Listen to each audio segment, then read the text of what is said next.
জয় মা জয় মা জয় মা জয় মা জগজ্জননী। তো আজকে সপ্তমী কল্পে আমার পাড়ায় পুজো হয়েছে, আমার বাড়িতেও পুজো হয়েছে।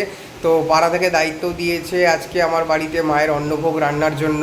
তো আমার মা আজকে সকাল থেকে উঠে মায়ের ভোগ রান্না করেছে।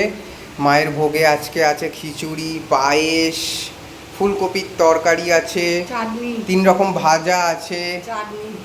চাটনিটা এই মুহূর্তে এইখানে আছে, তলায় আছে। তো মায়ের এই অন্নভোগ, ভোগ দর্শনে দুর্ভোগ কাটে। তো মায়ের ভোগ রান্না করেছি, ভাগ্য ভালো আমাদের, বাড়ির ঠাকুরকেও দিয়েছি ভোগ, পাড়ার ঠাকুরকেও ভোগ দিয়েছি। তো এই আমাদের আজকে আয়োজন। আমার মা সকাল থেকে উঠে আমার মা সমস্ত কিছু করেছে। জয় মা জয় মা জয় মা জয় মা জগজ্জননী। সবাই ভালো থাকুন, সুখে থাকুন, সবার ভালো হোক, মঙ্গল হোক। জয় মা জগজ্জননী। পুজো সবার ভালো কাটুক। জয় মা জয় মা।